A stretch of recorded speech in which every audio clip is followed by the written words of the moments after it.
Pour commencer, on va faire un truc un peu échauffement, c'est un peu comme avant un cours de sport.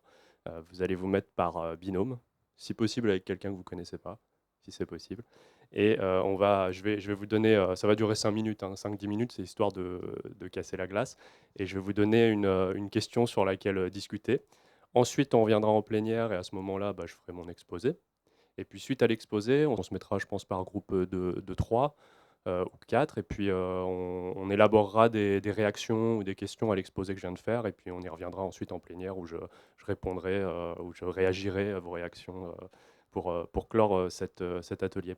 Mais dans un premier temps, ouais, ce qui serait bien, c'est de se mettre en binôme. Alors tout le monde peut participer, hein, tous ceux qui ne sont pas, occupés par une tâche, technique ou logistique, bien sûr et l'idée, c'est de parler de la valeur travail. Alors c'est vraiment un échauffement, il y aura pas, pour le coup, il y aura pas d'interro là-dessus derrière, il y aura pas de restitution de ça.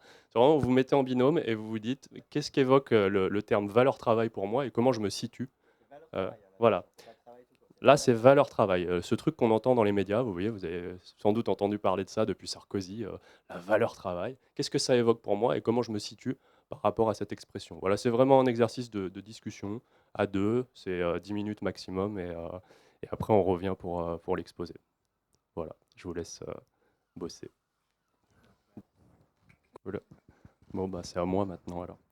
Je vais revenir un peu sur cette notion de valeur travail, pendant l'exposé, qui va parler comme c'est indiqué dans le titre à la fois de cette notion qui est plutôt, je dirais, dans le champ politicien et médiatique, la valeur travail, heu, qui est pas entendue ici, comme dans le Capital de Marx, valeur, trait d'union travail, hein. C'est vraiment l'expression qu'on entend dans la bouche des politiques. Heu et puis valeur économique qui celle-ci, est plutôt, ancrée dans le champ de l'économie, de la science économique pour le coup. Mais le but c'est, aussi de parler de choses très concrètes, qui ont été, évoquées dans l'introduction, notamment par Alyosha. Cette proposition de loi pour faire entrer les artistes auteurs et autrices, dans l'assurance chômage, au même titre que, les travailleuses du spectacle intermittent et une perspective un peu plus lointaine qui a, à mon avis, tout à voir avec la notion de valeur économique, qui est celle d'une sécurité sociale de la culture. Alors j'expliquerai, plus en détail ce que ça signifie. Mais voilà, c'est de montrer que, la lutte pour les droits, la lutte, dans le travail, c'est évidemment on en parlait, pendant cet échauffement, c'est pas que de la défense d'acquis, c'est aussi, comprendre ce que sont, ces notions qui surplombe un peu, notre activité quotidienne et nos statuts, notre travail et pour savoir comment on fait des propositions opérationnelles pour, transformer, le monde du travail et non pas le subir. Je vais commencer par me présenter plus en détail dans mon parcours militant et professionnel. Donc aujourd'hui, je suis auteur, c'est mon régime de sécurité sociale, c'est comme ça que je suis connu de l'administration.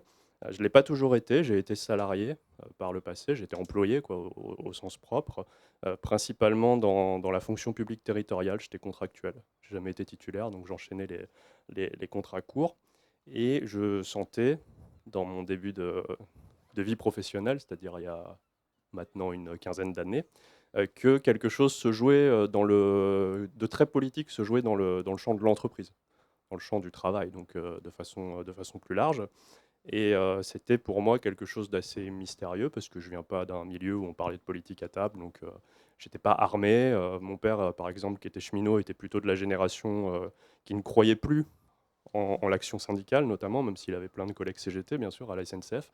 Mais voilà, c'était quelque chose que je connaissais pas et mon moment comme beaucoup de gens de ma génération, j'ai 39 ans, le moment de politisation intense sur ces questions, ça a été la loi travail en 2016.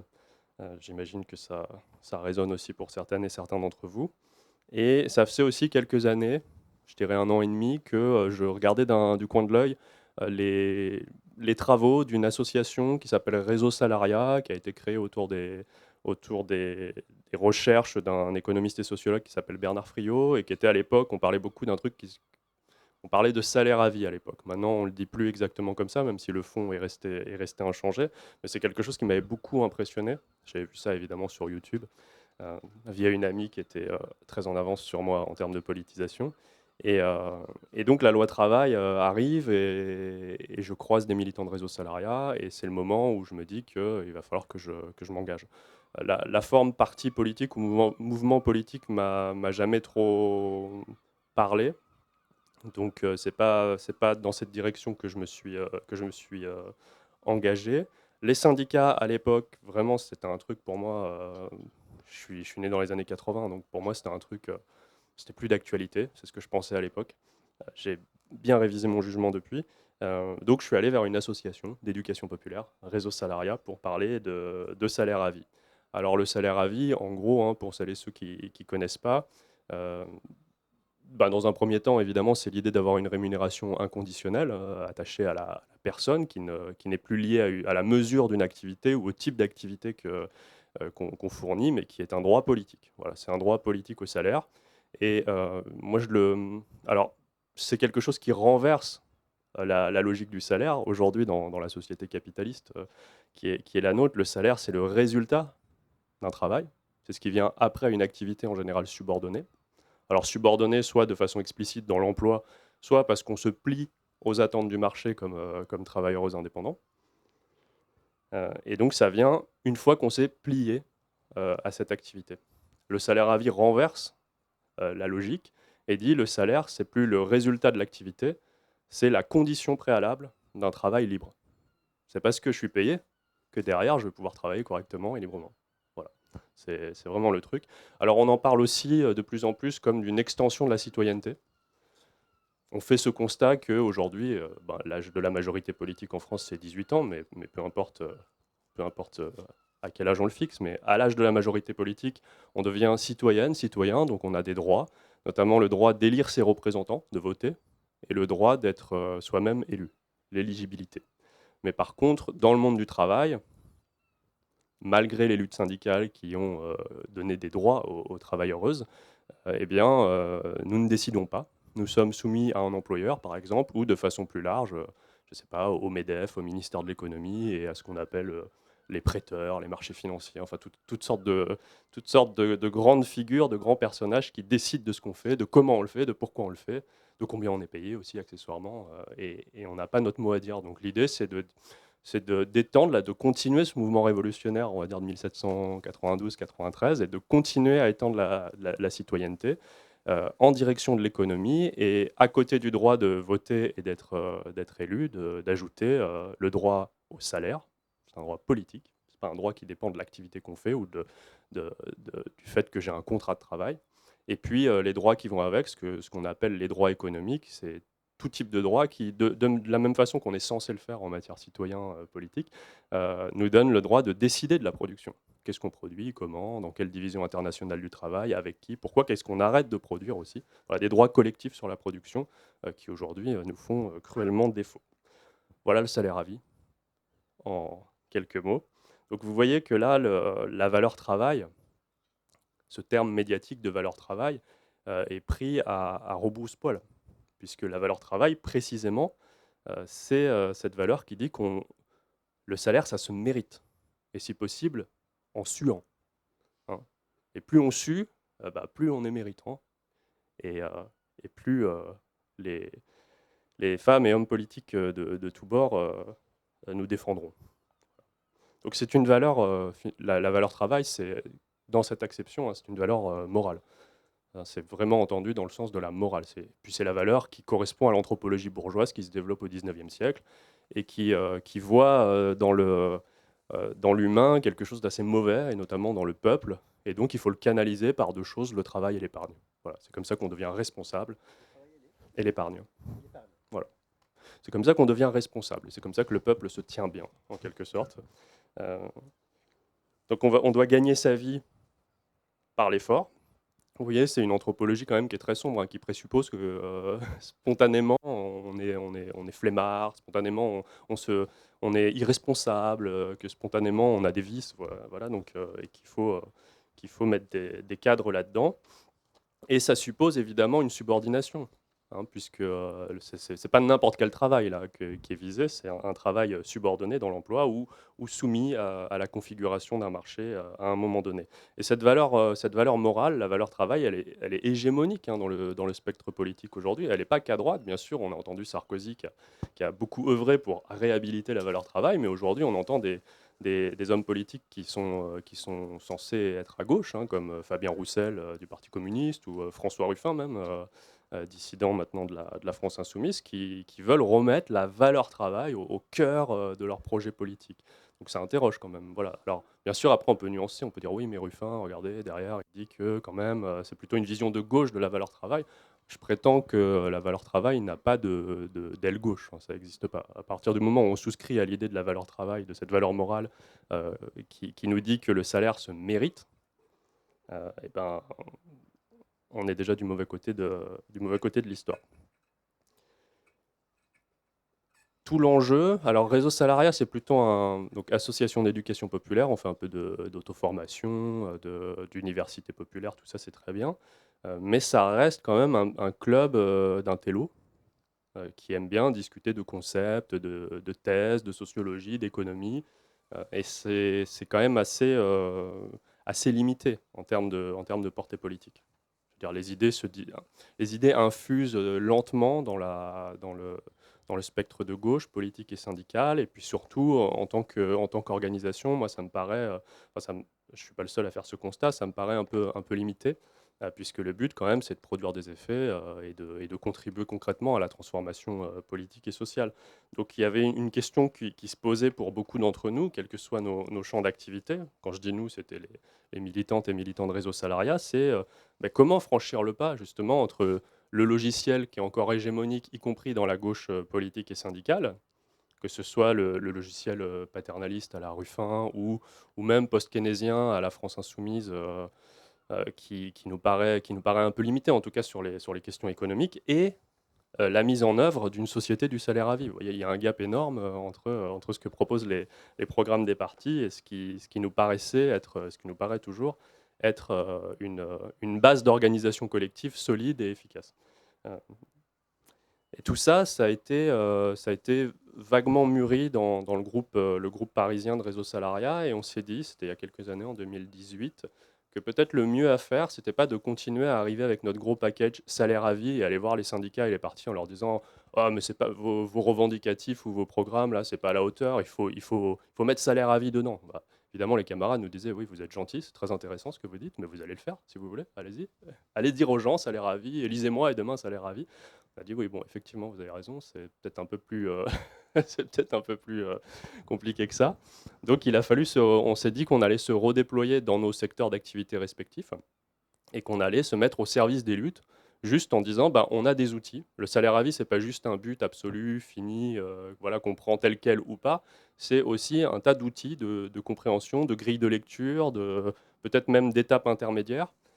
Et on peut essayer voilà, de discuter de ça, de voir comment on met en place ces étapes intermédiaires et comment on rend plus compréhensible ces grilles de lecture pour éventuellement qu'elles deviennent une grille de lecture commune à gauche. Donc dans mon champ d'activité, qui était déjà Alors moi je suis auteur, donc je suis plutôt quelqu'un qui travaille le texte, le livre, les articles, etc. Mais je me suis socialisé comme militant dans le champ des arts plastiques, parce que je fréquentais notamment des plasticiennes à l'époque qui étaient elles-mêmes militantes dans leur champ. Et c'est plutôt dans ce domaine que j'ai commencé à militer. Et assez vite, enfin assez vite, ça se fait sur 2 3 ans, c'est dessiné une espèce de chaîne comme ça de travail politique avec Réseau Salariat comme école de pensée, on va dire, comme l'endroit où on fait de la théorie un peu pure, la théorie politique, quoi, un peu pure.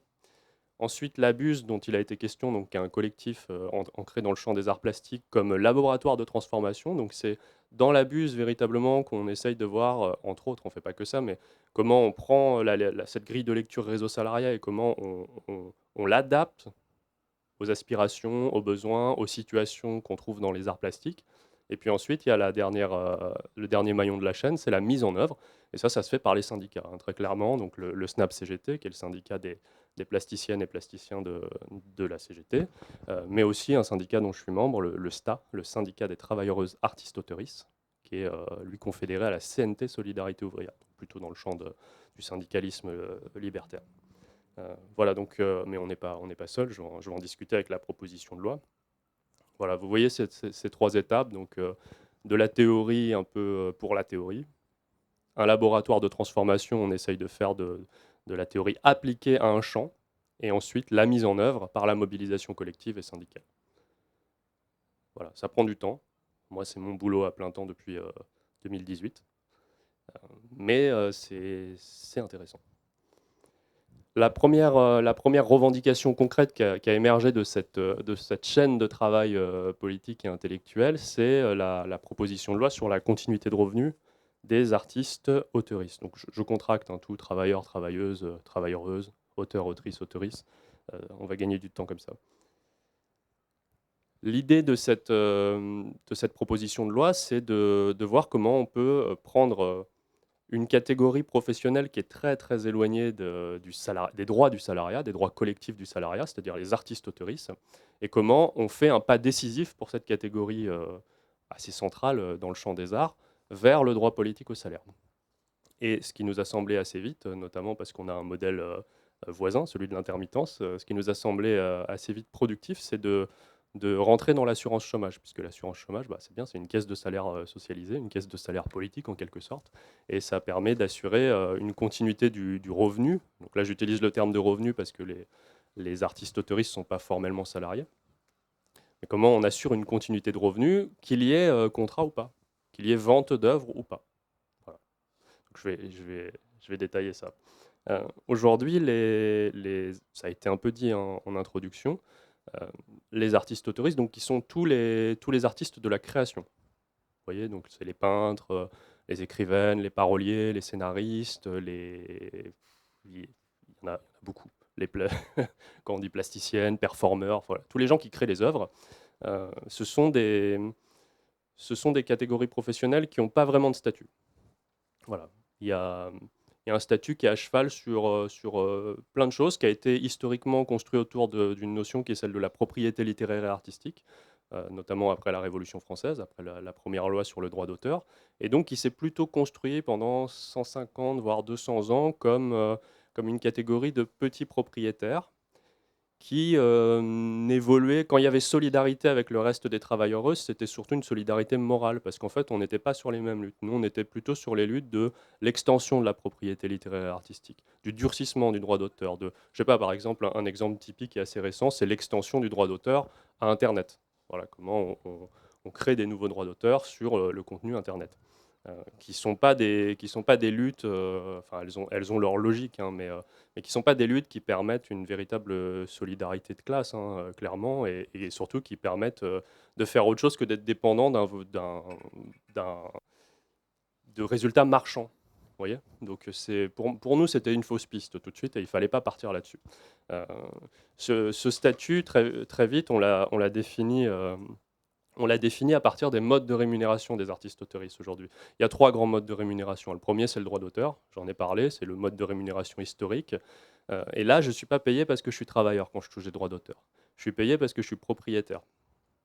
J'ai créé une œuvre, c'est devenu mon patrimoine grâce à la propriété littéraire et artistique. Et si ce patrimoine est exploité sur un marché suffisamment important, eh ben, j'ai une espèce de retour sur investissement, une rente qu'on appelle le droit d'auteur. Ça, c'est quand on dit je touche des droits d'auteur, c'est ça. Donc droit patrimonial. Le deuxième mode de rémunération, c'est ce que j'appelle les honoraires, mais on peut discuter du terme, c'est tout ce qu'on se fait payer sur facture. Et quand on est artiste auteuriste, on fait des factures absolument en permanence. Quand on vend une œuvre unique, on fait une facture.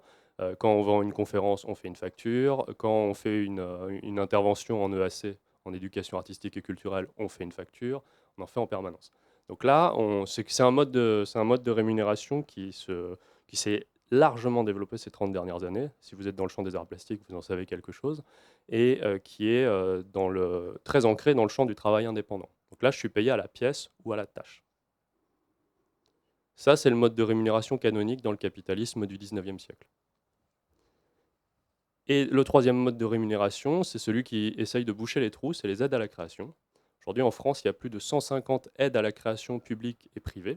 Donc, c'est pour vous dire, à la base, c'est aide à la création, c'est un truc qui est censé compenser un peu des manques. Mais en fait, c'est devenu un mode de rémunération courant. Et ce mode de rémunération, ce qu'il nous dit, c'est que les artistes, ils ne sont pas productifs.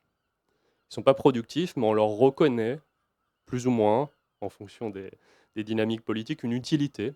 Et donc, on veut bien les aider. Voilà. ça part pas très bien. Ça sonne pas très bien hein, comme logique, mais c'est bien ça. Donc à aucun moment, nous ne sommes salariés en tant qu'artistes-auteuristes. Euh, et pourtant, c'est la voie d'échappement, et c'est ce qui nous a permis d'élaborer cette proposition de loi.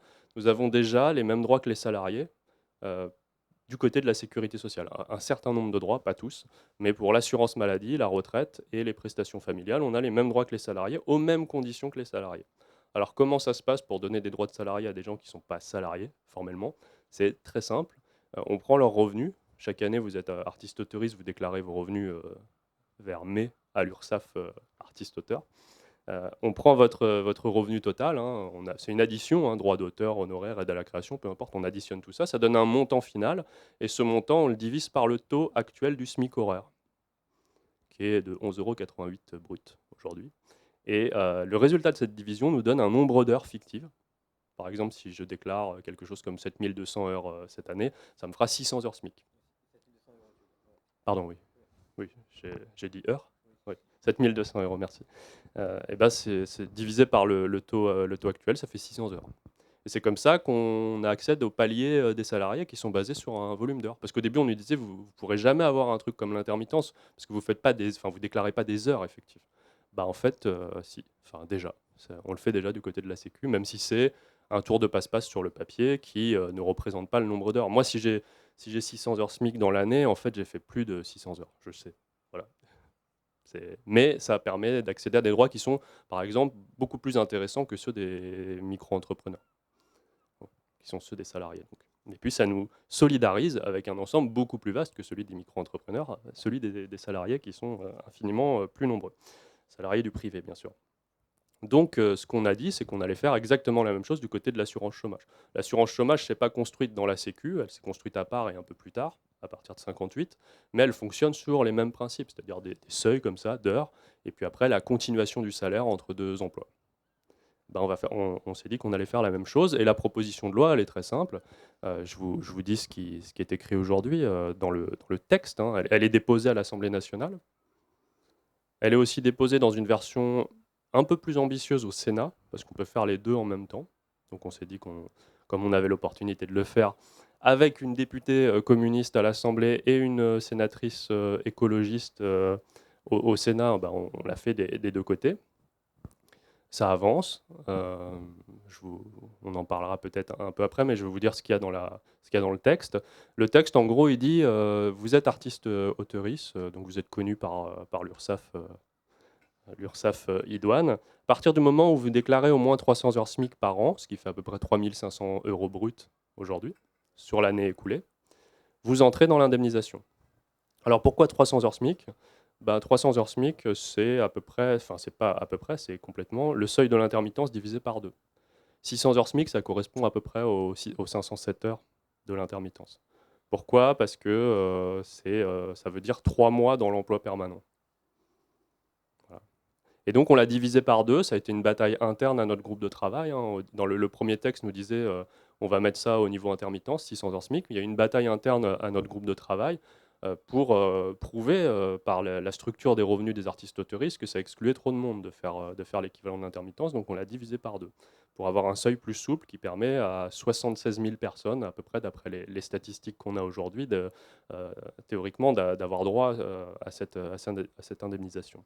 Une fois que vous rentrez dans l'indemnisation, eh bien, en cas de baisse de vos ressources ou évidemment d'interruption de vos ressources d'activité, vous allez avoir l'assurance chômage qui prend le relais et qui vous assure au minimum 1 200 € par mois, c'est-à-dire 85% du SMIC mensuel. Voilà, c'est pas mal. Aujourd'hui, on est plutôt au RSA ou à l'ASS quand on est artiste autoriste, donc plutôt autour de 600 balles, entre 500 et 600 balles garanties. Donc là, on a 85% du SMIC avec cette référence au SMIC, salaire minimum. Hein, c'est-à-dire que ce qu'on vise, c'est vraiment un salaire, un droit au salaire. C'est pas une aide, c'est pas de l'assistance comme le RSA, c'est de construire ce droit au salaire via la caisse d'assurance chômage, qui est une caisse de salaire, puisqu'elle est encore très majoritairement abondée par les cotisations, qui est une forme de salaire commun.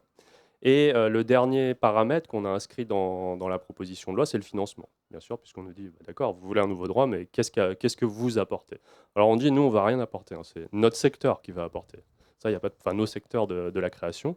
Et donc, il y a toute une bataille pour montrer que ce qu'on appelle les diffuseurs, c'est-à-dire les maisons d'édition, les centres d'art, les sociétés de production audiovisuelle et plus généralement tous les gens qui rémunèrent des artistes autoristes, aujourd'hui ont une contribution sociale qui est 45 fois inférieure à celle qu'on trouve dans le salariat. C'est-à-dire les cotisations patronales. La part patronale des cotisations est 45 fois inférieure pour les diffuseurs que pour un employeur du spectacle, par exemple. Donc on propose de combler un peu ce trou, gentiment, hein, et d'ajouter la part employeur du chômage à la cotisation, c'est-à-dire à peu près 4,4 points, quoi, 4 points de chômage, et donc de passer de 1,1% du brut de contribution diffuseur à 5,15. Voilà. Et c'est comme ça qu'on contribue à la caisse d'assurance chômage et qu'on justifie l'ouverture de ce droit. Donc au niveau du financement, c'est plutôt rodé. Évidemment, on ne va pas avoir l'assentiment de tous les représentants des diffuseurs, mais c'est là que débute la bataille politique. Voilà, donc les effets de cette proposition de loi, ils seraient assez clairs. Enfin, si le texte était voté, c'est des dizaines de milliers de personnes qui sortent de la précarité et de l'angoisse du lendemain. C'est des champs professionnels aussi qui s'ouvrent à des profils sociologiques beaucoup plus divers. Parce qu'aujourd'hui, évidemment, il faut travailler gratuitement pendant 5 ans, 7 ans, 10 ans, dans l'espoir de percer un jour, ou dans l'espoir d'avoir un jour un modèle économique en tant que plasticienne ou écrivain qui fonctionne, ce qui en plus n'est pas garanti. Donc qui peut se permettre de bosser 7 ans sans être payé ou quasiment pas, bah, c'est toujours les mêmes types de profils, c'est-à-dire ce sont des gens qui sont plutôt dans des grands centres urbains, qui sont plutôt blancs, qui sont plutôt très diplômés, qui ont plutôt des parents qui ont un appartement à Paris, par exemple. Et ça limite un petit peu ou à qui on a offert un appartement assez... Voilà. Donc vous voyez, c'est une catégorie sociale assez restreinte, hein, on va dire les bourgeois. Voilà. Et puis c'est aussi un exemple assez concret de comment on peut avancer dans un secteur, dans un domaine d'activité, comment on peut progresser sur le chemin du salaire à vie, du fameux salaire à vie. Ouais, puisque si il suffit, entre guillemets, que je déclare 3 500 euros bruts sur l'année écoulée pour avoir droit à au moins 1 200 euros par mois, vous voyez qu'on commence à déconnecter le droit au salaire de la prétendue contribution individuelle. Et c'est ça, le salaire à vie, en fait. Voilà. Alors bien sûr, on va nous faire une objection plus globale, hein, au-delà des objections techniques qui sont rapidement balayées. On va nous dire, mais sur un plan moral, la fameuse valeur travail, mais alors il y a un problème. Déjà, ces artistes ne méritent pas leur salaire, pour ceux qui rentrent dans l'indemnisation, puisque vous dites que la contribution individuelle n'est pas si déterminante. Alors déjà, ils ne méritent pas leur salaire, mais en plus, ils pompent les ressources qui sont produites par d'autres via l'assurance chômage. Parce qu'on va dire, bah ouais, mais les autres, ils bossent, donc ça fait des cotisations, et vous prenez des prestations. Bravo. Voilà. Donc ça, c'est l'objection un peu typique qu'on a, mais même quand on est de gauche, on l'a un peu en tête quand même, hein. Même quand on travaille sur la proposition de loi, on se dit, ah, quand même, est-ce que c'est pas est-ce qu'il y a quand même un petit truc au fond de notre tête, comme ça, on a beau se dire communiste ou je sais pas quoi, qui nous dit, c'est quand même un peu osé, quoi. Non, mais c'est vrai, c'est ces prestations faciles à avoir, qui vont tomber tous les mois, enfin, on a l'impression de piquer quelque chose, quoi, quelque part. Et C'est une remarque qu'on vous fait souvent, hein, quand vous rencontrez même des ministres, etc. Genre, enfin, ou des élus de manière plus générale, hein. Enfin, au nom de quoi les travailleurs de l'automobile contribueraient à financer les artistes, quoi. c'est une remarque qu'on nous a beaucoup faite il y a quelques années, mais même au ministère de la Culture. Les premières fois qu'on a parlé de ça dans des réunions au ministère, je me rappelle le type qui était en charge de la professionnalisation à l'époque, à la DGCA, la Direction Générale de la Création Artistique, il nous a dit mais attendez, il n'y a aucune raison que, c'est l'exemple qu'il a donné, que les travailleurs de l'automobile payent pour les artistes. Voilà, ça a été sa première réponse. Maintenant, on nous l'a fait moins parce qu'on a aussi fait un énorme taf d'éducation populaire et de propagande politique sur la façon dont les artistes se font rouler aujourd'hui, en fait, très clairement. Et donc, ça, c'est assez bien compris. J'ai un petit fascicule que je vous distribuerai à la fin, si vous ne l'avez pas encore eu, qui explique cette proposition de loi, ses tenants et ses aboutissants. Aujourd'hui, on nous le fait moins, parce qu'on a réussi quand même à mettre en lumière aussi tout le travail gratuit qui est fourni par les artistes autoristes. Et c'est bien compris quand même. Et donc, les gens, même s'ils ne sont pas d'accord, ils font un peu profil bas. Un exemple très concret, on a aujourd'hui une mission flash à l'Assemblée sur la proposition de loi. Donc c'est une mission d'information un peu raccourcie, quoi, on va dire. Donc toutes les semaines, bon là c'est les vacances, mais toutes les semaines il y a une journée d'audition où l'Assemblée nationale convoque les syndicats d'artistes-autoristes, les représentants des diffuseurs, le ministère, les centres nationaux, etc., pour leur dire qu'est-ce que vous pensez de la proposition de loi, est-ce que ce serait applicable, qu'est-ce qu'on peut faire pour les artistes-autoristes, etc. Et il y a deux co-rapporteurs, à la fois la députée Soumia Bourrois qui porte la proposition de loi, donc qui est plutôt dans le champ anciennement NFP, et sa co-rapporteure, c'est une députée macroniste qui s'appelle alors j'ai plus son prénom, mais Madame Gaillard-Minier. Alors elle est pas d'accord avec cette proposition. Elle trouve qu'il ne faut pas la voter. Mais elle ne se permet pas du tout ce genre de réflexion. Voilà. Elle sait très bien que les artistes autoristes se font rouler. Et du coup, elle est plutôt en mode ah mais qu'est-ce qu'on peut faire d'autre que cette proposition pour aider. Mais elle n'est pas dans l'opposition frontale à nous dire que c'est une proposition irréaliste, scandaleuse, etc. Elle fait plutôt profil bas et c'est aujourd'hui l'attitude qu'on a face à nous. Mais au début, on nous a beaucoup dit ça. Effectivement, mais non seulement vous n'allez pas mériter votre travail, votre salaire parce que vous travaillez peut-être pas vraiment, mais en plus vous allez pomper l'argent des autres. Voilà. Et ça, je pense que si on a bien travaillé notre champ et qu'on n'a plus cette réflexion, si on en parle à l'extérieur, ça va être un peu le réflexe premier qui va nous être sorti, ce qui est sorti aux intermittents en permanence. On leur dit, mais enfin, vous êtes toujours au chômage, vous. Du coup, il y a des gens qui produisent pour vous. Vous vous rendez compte?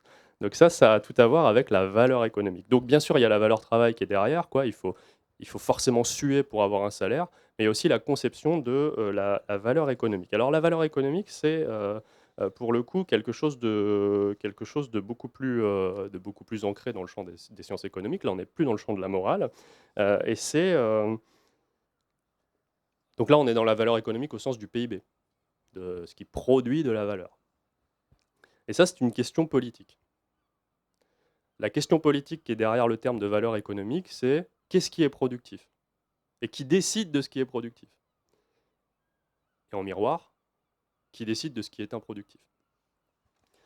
Alors, il y a un truc très intéressant qui est dans une de ces fameuses vidéos par lesquelles je me lance dans le YouTubing, euh, dans le TikToking. En fait, c'est sur Instagram. Il y a un truc intéressant si vous regardez beaucoup de vidéos de youtubeuses de gauche, vous l'avez vu passer, qui était la parabole d'Usul. Alors vous voyez Usul, ce youtubeur de gauche, il y a très longtemps, il avait fait une vidéo sur Bernard Friot en 2015, qui a beaucoup contribué à la diffusion de l'idée de salaire à vie. Et c'est une parabole sur, je ne sais plus comment s'appelait son personnage, on va l'appeler Jean-Michel, qui est quelqu'un qui tond la pelouse. Voilà, c'est une activité, tondre la pelouse. Et il le met dans trois situations. Voilà. Non, non. Il le met dans trois situations différentes. Première situation, Jean-Michel bosse dans l'associatif. Enfin, il est dans l'associatif. C'est un citoyen engagé. Et l'asso, il se trouve qu'elle s'occupe des espaces verts. C'est une activité comme une autre. Et donc Jean-Michel, pour l'asso, il va tondre un espace vert. Je sais pas, la pelouse du château, par exemple. Il le fait pour l'asso, quoi. C'est un citoyen engagé. Alors là, est-ce que Jean-Michel travaille? Aux yeux de la société, hein, je ne parle pas de vous, bien sûr. Non, il ne travaille pas. Il fait un truc qui est utile, mais c'est de l'engagement. C'est citoyen. Vous voyez, on n'est pas dans le champ du travail. À la rigueur, on pourrait même dire que c'est un loisir pour Jean-Michel. On ne sait pas pourquoi il fait ça, c'est sympa de sa part, mais bon, c'est pas du travail. Ou ramasser les déchets sur la plage, enfin plein de choses. Pareil. Voilà. Deuxième cas de figure, Jean-Michel est fonctionnaire. Il est fonctionnaire territorial à la mairie de Dieppe. Donc là, il vient et il tond la pelouse, la même, hein, avec la même tondeuse. Alors, Jean-Michel fait quelque chose d'utile. On peut dire qu'il travaille, hein, on peut dire qu'il travaille, mais il rapporte pas d'argent. Jean-Michel, il coûte de l'argent. Ah oui, il est payé par vos impôts, donc il pompe l'impôt des gens qui travaillent vraiment, des entreprises qui produisent vraiment, et donc il nous coûte de l'argent. Et enfin, le dernier cas de figure, c'est la mairie, comme beaucoup de mairies, hein, de droite ou de gauche, a externalisé l'entretien des espaces verts, et donc Jean-Michel, il bosse pour Veolia. Il est salarié de Veolia, et il vient, il tond la pelouse, la même, avec la même tondeuse. Alors là, Jean-Michel, évidemment, il travaille, et en plus, il est productif. Là, Jean-Michel, il rapporte de l'argent. Alors vous voyez bien que c'est exactement la même personne avec la même tondeuse qui fait exactement la même activité sur la même pelouse. Dans un cas de figure, Et on pourrait ajouter la pelouse qu'on tond chez soi, en fait, aussi. Enfin, si on comme travail domestique, non Oui, salarié, non rémunéré, non reconnu comme ah étant un oui, travail. dès qu'on on travaille la valeur économique, ça ouvre des possibles. C'est ça qui est intéressant. Mais dans un cas de figure, vous voyez, c'est pas, il fait cette activité, c'est de l'engagement citoyen, du loisir peut-être même, il s'occupe, il sait pas quoi foutre. Dans un autre cas de figure, ça coûte, c'est du travail qui coûte de l'argent à la collectivité. Et dans le troisième cas de figure, c'est du travail qui rapporte, c'est du travail productif. Là, c'est la valeur travail. Là, Jean-Michel, il mérite vraiment son salaire, hein, il n'y a pas de doute. Alors bien sûr, c'est tondre une pelouse, donc on va pas le payer non plus que le SMIC, mais oui, il mérite son travail. Même Roussel adore Jean-Michel, Ruffin adore Jean-Michel, ils vont venir faire des petites vignettes vidéo avec lui, à mon avis. Voilà. Donc vous voyez bien que c'est pas le type d'activité qui décide si on est productif ou pas. C'est le rapport social dans lequel est enchâssée l'activité. Et la question qu'il faut se poser, c'est à qui ça coûte, à qui ça rapporte. Évidemment, on voit bien que dans ce cas de figure qui est assez limpide, dans la parabole d'Usul, le troisième Jean-Michel qui bosse pour Veolia, il rapporte aux propriétaires de Veolia. Voilà. Et c'est donc la vision des propriétaires de Veolia qui est la vision dominante de ce qu'est la valeur économique et la valeur de notre travail aujourd'hui. Dans un monde qui est régi par les croyances capitalistes, on a une définition tautologique de la valeur. N'est productif que ce qui met en valeur du capital. En d'autres termes, la valeur, c'est ce qui permet de produire de la valeur pour les propriétaires de Veolia. Ça, faut bien rajouter la parenthèse pour les propriétaires de Veolia. Et comme l'a dit Alyosha, hein, ça ouvre des champs de discussion énormes, et on n'a pas attendu Bernard Friot pour le faire. Hein. Les féministes marxistes ou matérialistes dans les années 70, dès les années 70, ont remis en question avec brio hein, cette notion de ce qui est productif, avec tous ces débats sur le travail productif, travail reproductif. Et J'avais mis là, vas-y. enfin, cette image, hein, le foyer de l'insurrection, enfin, sur la question du travail domestique, hein, bien sûr, et puis ce qui a donné lieu aussi précisément à des luttes qu'on a parfois un peu oubliées. Hein. Ici, c'est la grève des chômeurs, ou bien sûr la grève des stagiaires, etc. Et donc toute une série de formes. Enfin voilà, en fait, a priori, on se dit que les chômeurs ne travaillent pas, mais en fait, ils sont censés travailler à chercher du travail. Et donc, voilà, donc une des manifestations qui avait eu lieu en 2009, mais qui est, voilà, toi, tu parlais de ça en tout cas plutôt. Qui est souvent représenté en fait dans les travaux féministes de cette manière-là, en fait, comme en fait la partie immergée d'un iceberg, en fait, de qu'est-ce qui est considéré comme un vrai travail, donc le travail salarié, la production pour le marché, l'entreprise capitaliste, et ensuite il y a toute une série d'activités qui en fait permettent en quelque sorte le sommet de l'iceberg, mais qui ne sont pas considérées comme du travail, à commencer bien sûr par le travail domestique dans l'analyse féministe historique. Oui, bah merci de ces illustrations. Si vous ne connaissez pas tous ces boulots, toute cette campagne pour le salaire au travail ménager ou tout ce qui a pu se passer d'approchant, vraiment je vous recommande la lecture. Je sais pas, par exemple, on voit cette petite brochure, Le foyer de l'insurrection, là, par les militantes de la campagne pour le salaire au travail ménager. Voilà, c'est 50 ans, 40 ans avant la diffusion des thèses de Bernard Friot, on a vraiment une vision de la valeur économique et du travail à front renversé qui est absolument précieuse pour le militantisme aujourd'hui. Et je pense, alors c'est une des batailles aussi qu'on mène au sein de nos syndicats, par exemple. Ma camarade de la CGT peut en dire quelque chose. Aujourd'hui, dans les syndicats, majoritairement, hein, mais même dans le mien, à la CNTSO, euh, la valeur travail et ce qu'est la définition capitaliste de la valeur économique sous-tend encore toutes les réflexions. Hein. Je veux dire, on a beau être de gauche, on a beau être syndicaliste, on ne sort pas de cette vision-là, et malgré des luttes qui sont assez anciennes, comme les luttes des féministes matérialistes et marxistes, donc il y a un champ de bataille interne phénoménal, très intéressant, en plus hyper porteur, si les camarades veulent bien se donner la peine de débattre. Et pour l'instant, ce qu'on voit, c'est que le débat en interne, il est difficile. On n'aime pas discuter de théorie quoi, dans nos syndicats. Donc on essaye de le faire par des choses très concrètes. Quand on arrive avec notre proposition de loi et cette campagne qui a aujourd'hui 3 ans, 4 ans, et que les responsables, par exemple, de la Fédération du spectacle à la CGT voient qu'on arrive à mobiliser des milliers de personnes à travers la France, qu'on a fait, je ne sais pas combien, 150 réunions publiques depuis 2 ans, que ça fait venir des gens, que ça motive, qu'il y a de la presse, bah là, ils sont bien obligés de dire: «C'est intéressant, comment vous avez fait ça?» Et là, on peut parler un peu de fond, parce qu'il n'y a que ça, hein, au-delà de la proposition, c'est le fond qui a permis de mobiliser. C'est parce que les gens enfin, tout le monde aime discuter de ce genre de sujet et tout le monde a envie de comprendre comment ça fonctionne et comment on peut se projeter différemment. C'est la base de l'éducation populaire. Voilà. Donc évidemment, si on part du principe que ça intéresse pas les gens, que c'est compliqué et qu'on a juste à leur amener de la revendication de défense d'acquis, bah, en fait, le syndicalisme, progressivement, s'étiole parce que ça fait chier tout le monde. Voilà. Donc je terminerai ma présentation, je vais essayer de faire ça en une dizaine de minutes, par cette perspective un peu plus lointaine qui est euh, c'est plus que l'étape suivante, hein. Je pense qu'on est quelques marches plus haut que la continuité de revenus, qui est celle de la perspective d'une mise en sécurité sociale de la production culturelle dans son ensemble. Alors je vais vous expliquer ce que ça veut dire. Alors pour ça, j'ai des notes, parce que sinon je me perds. Je prends mon téléphone. Donc mettre un secteur... Ah oui, puis j'ai un bouquin à vous montrer aussi. Je vous montre ça tout de suite. Il est dans mon sac. Circuler aussi les deux livres, enfin, pardon, ce livre aussi qui est celui d'Aurélien, Notre condition, hein, c'est sur le travail au travail artistique. Et ce petit livre aussi qui est sorti plus récemment, je ne sais pas si vous êtes j'imagine que vous connaissez avec Julia Burtin-Zortea, qui est aujourd'hui on dit travailleuse de l'art et qui est également un petit mode d'emploi et, et précision sur la manière dont le travail artistique fonctionne.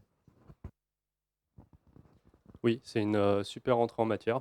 À chaque fois, c'est des livres assez courts, mais qui ont le mérite de faire le tour de la question de façon assez synthétique en 1 heure de lecture, quoi, on va dire. Donc, celui de Julia est très chouette aussi.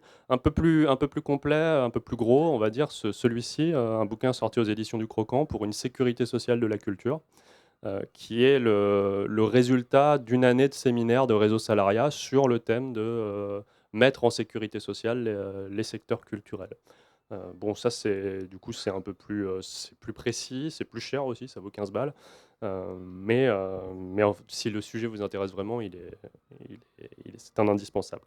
Donc, qu'est-ce qu'on veut dire par une sécurité sociale de la culture? C'est assez sibyllin, hein, comme formule. Sécurité sociale, on pense assurance maladie, remboursement des soins. Enfin, c'est un peu chelou de coller ça à culture. Bah, c'est tout simplement mettre un secteur d'activité en sécurité sociale, c'est le sortir de la sphère d'influence capitaliste au niveau économique, et c'est le placer sous contrôle démocratique. C'est assez simple, hein, comme principe. Plus de financement capitaliste, on n'a plus besoin d'une avance en capital, et contrôle démocratique. La notion qui est au cœur de ce type de proposition, c'est que la Sécu, non seulement c'est pas une dépense publique, ça, ok, c'est la bataille classique à gauche, non, c'est pas une dépense, c'est utile et tout, mais bon, d'accord, on est tous d'accord à gauche, mais en plus de ça, c'est un mode de production alternatif. C'est ce qui permet de produire sans capital. Et nous en avons la preuve, puisque pendant plusieurs décennies, la sécurité sociale des soins de santé, qu'on connaît aujourd'hui sous le nom d'assurance maladie, a permis de construire et de faire tourner l'hôpital public sans apport en capitaux. La construction de l'hôpital public en France, c'est à partir de 58, c'est les années 60, 70. C'est le moment où on crée les CHU, où on transforme des dispensaires en hôpitaux locaux. Enfin, c'est vraiment des investissements phénoménaux qui vont aboutir en plus à la création de la fonction publique hospitalière dans les années 80. Et tout ça, jusque dans les années 80 en tout cas, hein, bien sûr, ça ne vaut plus pour aujourd'hui, mais se fait sans appel aux capitaux. On ne va pas chercher des prêts sur les marchés financiers, on ne va pas appeler des grands capitalistes à mettre de l'argent dans l'hôpital public, mais vraiment zéro, quoi. Euh, et on va faire finalement assez peu de crédit public, un peu via la caisse des dépôts, mais l'hôpital public a principalement été créé par la hausse du taux de cotisation de sécurité sociale, donc par une augmentation du salaire commun. Alors, on n'est pas les premiers à s'inspirer de ce qui a été fait du côté de la santé pour voir comment transformer nos secteurs. Vous avez peut-être déjà entendu parler du projet de sécurité sociale de l'alimentation. qui est beaucoup plus avancé que le nôtre et qui a été, on va dire, travaillé par beaucoup plus de collectifs. Nous, pour l'instant, ça reste assez restreint à Réseau Salariat. Mais on peut parler aussi d'un projet beaucoup moins connu, qui était celui qui avait été posé sur le papier par un journaliste du Monde diplomatique qui s'appelle Pierre Rimbert, qui avait fait un article, enfin 2 articles. Et le premier s'appelait Projet pour une presse libre, et il proposait de financer ce qu'il appelle, c'est une catégorie existante, hein, la presse d'intérêt général par cotisation, avec des outils mutualisés et une décision par les travailleuses de la presse, elles et eux-mêmes. Dans la culture aujourd'hui, on va prendre le champ des arts plastiques qu'on connaît très bien. Quand un lieu, une association ou un collectif a besoin de se financer pour faire des investissements, hein, véritablement, là je ne parle pas de financement au projet, pour vivre, pour s'établir, quoi, eh bien ce lieu, ce collectif a 3 ou 4 options. La première option, ce sont les subventions, ce qu'on appelle aujourd'hui les subventions publiques, donc de l'État ou des collectivités, qui posent beaucoup de problèmes. Déjà, elles sont de plus en plus rares. Et elles sont attribuées d'après des standards managériaux. C'est-à-dire qu'on va faire du financement par projet, on va vous demander de remplir des dossiers infernaux, de mettre des indicateurs de performance qui sont tirés normalement du champ de l'entreprise capitaliste. Et puis, deuxième chose, Et c'est ce c'est qu'on nous demande aussi à l'université publique, hein, aussi, de plus en plus, hein. de plus en plus le financement par projet. Et puis, ces financements sont, on le voit, soumis aussi aux caprices de notables locaux, auxquels on ne peut pas faire confiance. On a vu ça, c'était là, au début de l'année, la coupe tout à coup des présidents de régions, de départements qui, seuls, ou peut-être avec 3 conseillers, du jour au lendemain, décident de couper les financements de tout un secteur, plus que la culture, hein, associatif, égalité femmes-hommes, du jour au lendemain, sur une décision personnelle. Deuxième mode de financement, c'est ce que j'appelle la précarité instituée, on connaît très bien. Encouragé par les pouvoirs publics, hein, qui créent ce cadre, le collectif va s'en remettre à un intermédiaire pour passer une convention d'occupation temporaire avec un promoteur immobilier. Le collectif, pendant quelques années, va réaliser tout un travail gratuit de gardiennage, de valorisation du foncier, qui va bénéficier in fine au bailleur, au promoteur immobilier, qui va récupérer les biens à l'issue de la convention et qui va en faire, je ne sais pas, un hôtel de luxe, un spa ou je ne sais quelle connerie. Donc c'est le modèle de la plupart des tiers-lieux aujourd'hui. L'autre option, ben, on la connaît aussi, hein, c'est le recours direct au secteur privé lucratif, en allant chercher un prêt bancaire ou en allant se placer sous le patronage d'un mécène ou d'une fondation d'entreprise. Reste enfin le modèle du financement participatif, du crowdfunding, qu'on appelait à une autre époque la quête. Donc ça, c'est quand on demande à nos potes qui sont aussi fauchés que nous de mettre de l'argent dans nos projets. Bon, aucune de ces options n'est satisfaisante, que ce soit... Non, j'ai pas éteint mon micro. Que ce soit d'un point de vue politique, on va dire, mais aussi d'un point de vue éthique. Donc au pire, c'est contre-productif, parce que ça joue contre ce qu'on essaye de mettre en place comme vision du monde. Je pense au financement capitaliste, par exemple. Au mieux, c'est pas au niveau. Je pense au crowdfunding. Bah oui, c'est quand même de l'économie de la misère. Donc, ce qu'on propose, c'est de s'inspirer de ce qui s'est fait du côté de la santé pour mettre en place un modèle de financement alternatif. Et pour poser les fondations d'une sécurité sociale de la culture, on peut procéder en 3 étapes. La première étape, évidemment, c'est la mère de toutes les questions, c'est la thune. Où trouver les ressources? Alors, je passe sur l'idée d'une création monétaire pure et simple. Ça paraît un objectif politique un peu lointain pour l'instant, et bon, c'est un atelier en soi, à mon avis. Donc, on va rester sur le vieux modèle du XXe siècle et la cotisation. On pourrait envisager, par exemple, de créer une nouvelle cotisation sociale interprofessionnelle, hein. Là, c'est pas une cotisation, c'est comme la cotisation chômage qu'on fait pour la proposition de loi, hein. C'est un taux de cotisation qui s'applique à tous les employeurs du secteur privé, hein, de façon interprofessionnelle. On pourrait faire la même chose. Ce qu'on propose simplement à Réseau Salariat, c'est de changer l'assiette de cotisation. Aujourd'hui, les cotisations sont calculées sur la masse salariale. On prend la masse salariale, on applique un taux, puis ça fait un certain résultat à mettre dans la caisse. On propose de fonder la cotisation sur toute la valeur ajoutée, la valeur totale produite par les entreprises.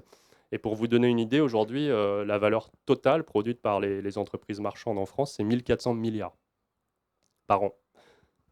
Donc un point de cotisation globale en plus, sur 1400 milliards, ça fait 14 milliards dans la caisse de la Sécu. Vous voyez, ça fait des résultats tout de suite très importants. Pour vous donner un ordre d'idée, aujourd'hui, le budget global public pour la culture, c'est 11 milliards. À peu près 7 qui viennent des collectivités, 4 qui viennent de l'État. Donc on dépasse l'État et les collectivités avec 1 point de cotisation. Ces 14 milliards vont revaloriser le travail existant, le bénévolat, les services civiques, le travail gratuit, qui sont quand même des modes de rémunération ou non rémunération qui font tourner nos milieux aujourd'hui. Et ces 14 milliards vont aussi anticiper une production culturelle supplémentaire. Ils vont venir, hein, on va pouvoir verser les salaires, justement, dans la logique du salaire à vie, pour que les gens puissent travailler. La deuxième étape, donc trouver les thunes, première étape. Deuxième étape, c'est organiser la souveraineté démocratique, hein, sur le secteur. Aujourd'hui, vous voyez que l'architecture de l'assurance maladie, c'est on a une caisse primaire, puis on a surtout plein de... Non, on a une caisse nationale, par exemple, d'assurance maladie, puis on a surtout plein de caisses primaires au niveau régional, au niveau local. Donc c'est une architecture comme ça qui distribue les ressources de l'assurance maladie à l'échelon approprié. Ben, on va faire pareil, on fait un réseau de caisses qui va être chargé de distribuer les ressources de la Sécu à l'échelon approprié. Qu'est-ce que je veux dire par là? Et ben, par exemple, si vous avez l'école des impatiences, par exemple, va pas forcément se tourner vers la caisse nationale pour demander si c'est utile qu'il y ait ce genre de festival à Dieppe. Elle n'en sait rien, la caisse nationale. C'est pas à elle de statuer là-dessus. Donc on va se tourner plutôt vers la caisse, alors je ne sais pas quel sera l'échelon, mais il y aura peut-être une caisse locale, départementale. Bon, c'est plutôt ces caisses-là qui vont être aptes à nous dire si c'est utile de financer ce festival ici. Si on veut décapitaliser Beaubourg, ou le Palais de Tokyo, c'est-à-dire en finir avec les financements publics-privés, là, peut-être que c'est la Caisse nationale qui sera sollicitée parce que c'est des établissements qui ont un rayonnement national. Voilà, à discuter. Ensuite, la question, c'est de savoir, mais qui décide dans les caisses? Donc, ce qu'on peut proposer, c'est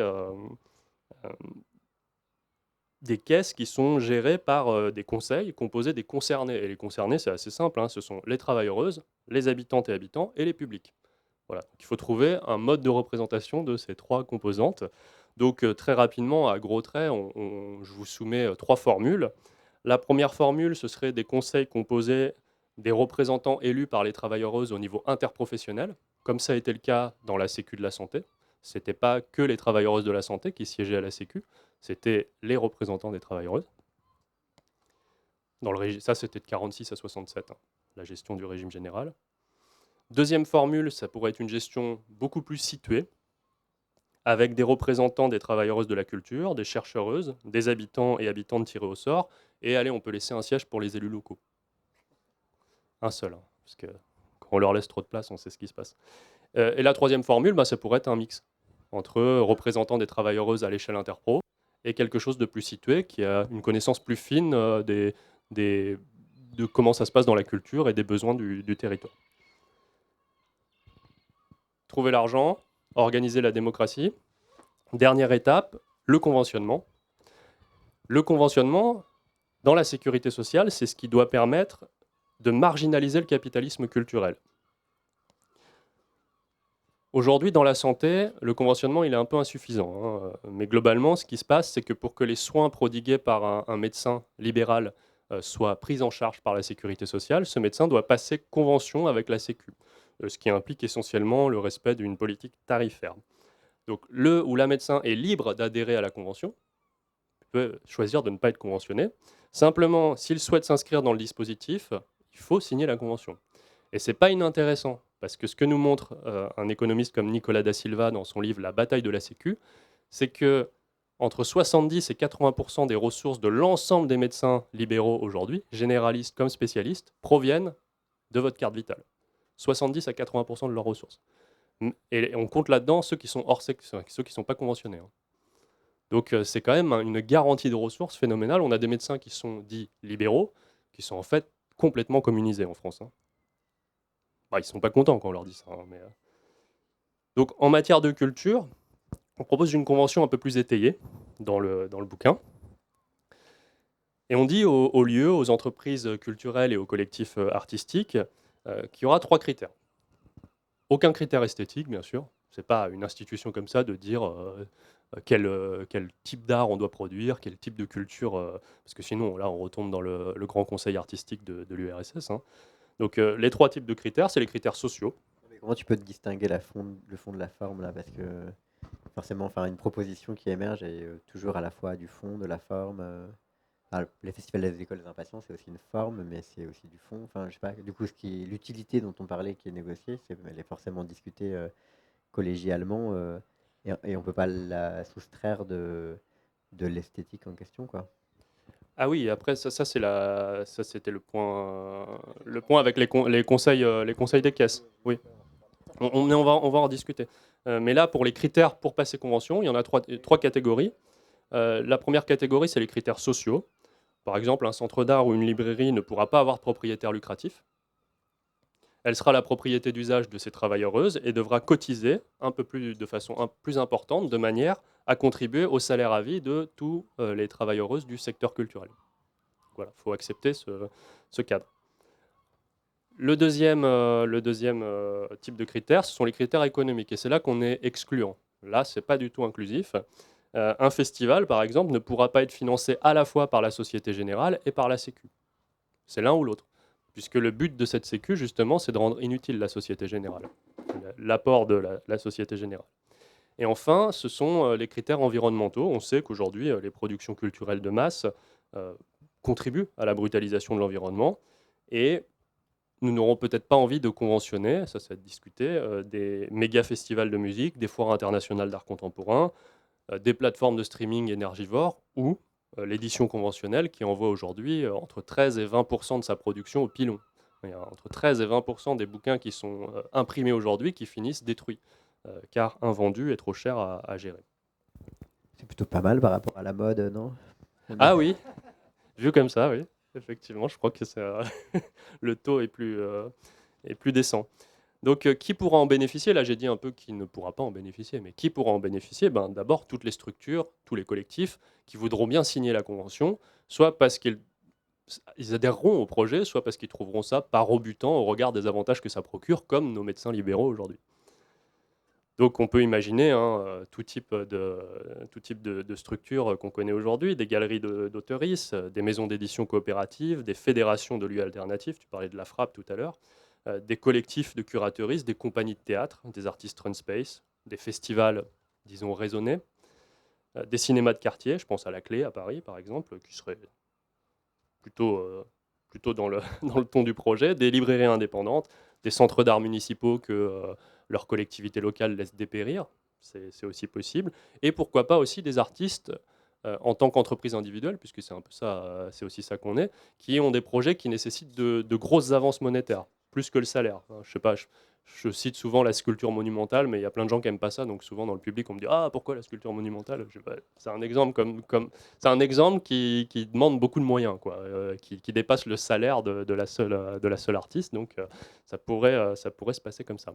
Donc voilà, vous voyez, là on est dans le champ du renversement de la valeur économique. Ce n'est plus Veolia ou Bernard Arnault qui décide de ce qui vaut.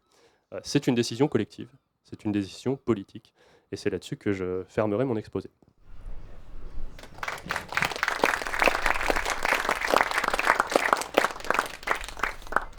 Donc ce que je voulais vous proposer à l'issue de cet exposé où j'ai un peu trop parlé, enfin j'ai été un peu trop long, c'est pour 20 minutes, c'est de vous mettre par groupe de 4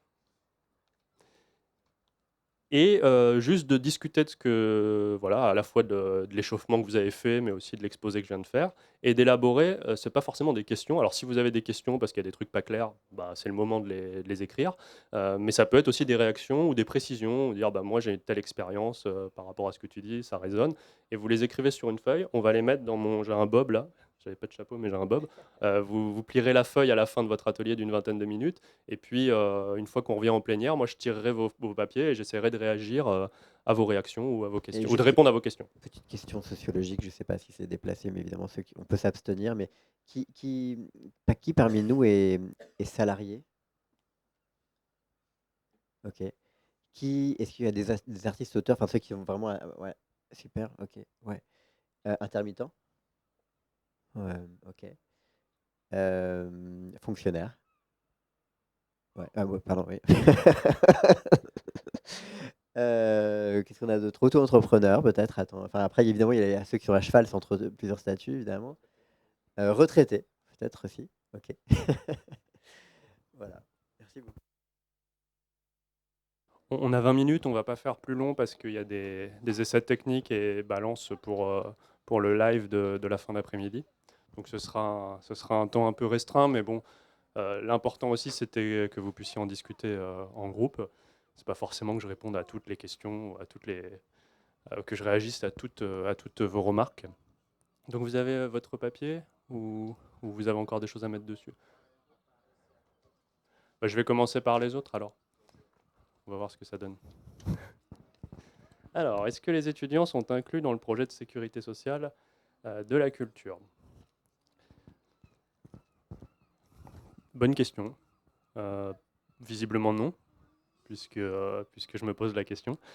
Euh, pour l'instant, le projet de sécurité sociale de la culture, si vous regardez un peu ce que contient le bouquin, il pose à la fois des principes très généralistes, comme ceux que j'ai détaillés, là, l'espèce d'infrastructure globale, quoi, le squelette. Et puis ensuite, en fonction des spécialités ou des domaines de chacune et chacun des intervenants, il précise des points, mais évidemment, c'est pas exhaustif. Par exemple, je vous donne un cas qui n'est pas du tout dans notre champ de vision, c'est le patrimoine. Dans la culture, il y a tout ce qui est musée, tout ce qui est archives et tout ça. Il se trouve qu'il n'y a personne dans notre groupe qui bosse là-dedans. J'ai été archiviste moi il y a 10 ans, mais je ne le suis plus depuis très longtemps. Et du coup, c'est tout un pan de la culture qui est pas abordé dans le bouquin.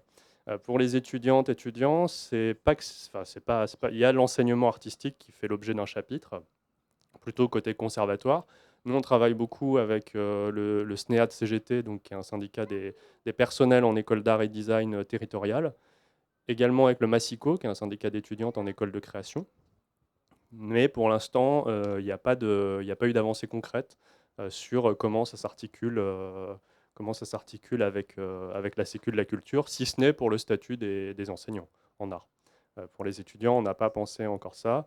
Par contre, je suis un fervent partisan de tous les projets de salaire étudiant, évidemment, euh, puisque ça me paraît être un des moyens, dans un domaine en particulier, pour commencer le salaire à vie à 18 ans. Voilà. Et puis pour terminer très concrètement sur le salaire étudiant, je vous conseille un bouquin de Aurélien Casta, et non pas Catin cette fois, qui s'appelle Le salaire étudiant, et qui est paru à La Dispute. Et il nous apprend notamment dans ce bouquin qu'il y a eu une proposition de loi pour un salaire étudiant qui a été discutée à l'Assemblée, qui a été vraiment, pour le coup, elle est allée plus loin que la nôtre, elle a été débattue à l'Assemblée, elle a été portée par l'UNEF à l'époque, et c'était dans l'immédiat d'après-guerre. Je continue hein, sur vos feuilles. Comment ça se passe à l'étranger? Exception française. Alors, est-ce que, je ne sais pas, comment ça se passe aujourd'hui ou... Ah ben, je connais pas tout. Hein, ouais.